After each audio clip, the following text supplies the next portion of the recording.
Hey everyone, my name is Mike and welcome back for another episode of The Main Track. It's great to have you on board as always.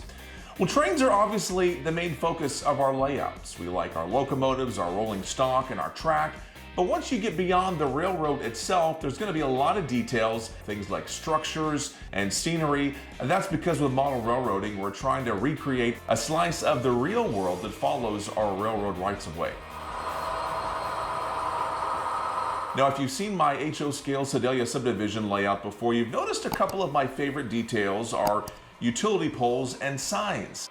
And speaking of signs, I wanted to show you a really cool product I found on the internet recently. I ordered some examples of it. I placed them here on my layout and I wanted to show those off to you, show you why I'm loving these so much. Now, these units are from scalesigns.com. As I mentioned, I recently ran across their items on the internet. I originally spotted these on eBay, and then I found they had the full-fledged website with a lot more options, so I decided to go ahead and try some of these out. Now, I can tell you, these are some of the most realistic signs I've ever used on layouts before, and I'm really excited with the end results that I'm seeing. One of the cool things is the backs of the signs are metallic silver, just like the real things. So when you see the backs of them facing the opposite direction, you're not going to have that unrealistic white that you would get with signs made of paper or plastic.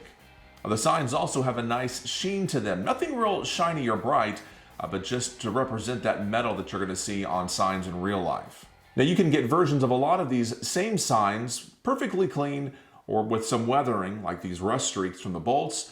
There's also some examples that are very weathered, representing signs that have been outside for many, many years. Real quick, I did want to give a shout out to our new Patreon partners who are going above and beyond every month to support our channel here on The Main Track. I've got more details about that in our description down below. And also, if you're liking these episodes, we'd love to have you join us here on The Main Track. Go ahead and subscribe and click that notification bell. You can get these units from Scale Signs in several different versions, so you can either build your own or you can get them pre-built ready to plant right on your layout.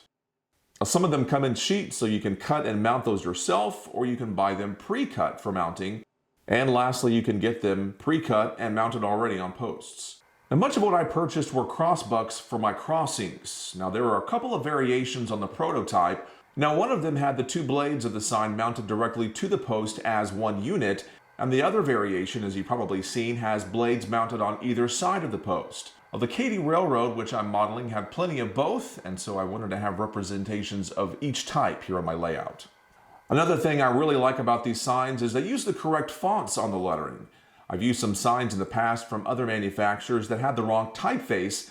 It's a detail that might not bother some people out there, but it's something that definitely catches my eye, so I'm really glad this manufacturer took the time to get the correct fonts on these signs. Now, you've likely seen in my other videos my original crossbucks that I kit bashed from Tichy Train Group parts. I don't think they look bad whatsoever. I was kind of proud of the job I got done on these, but they were kind of a pill to cut up and glue. And they're a little on the thick side only because these things come in molded plastic, and you have to cut apart each one from the sprues. The M-K-T also had stop on red signal signs on its signalized crossings through Sedalia. I'll be cutting these out and adding them to my We Honest crossing flashers, which I covered in some previous episodes.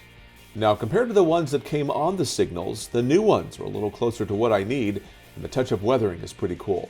I also got some crossing advance warning signs, and I got this really neat, cool, older style intersection marker for my 16th Street at Ohio Avenue junction, showing what it might have looked like back in the 1980s.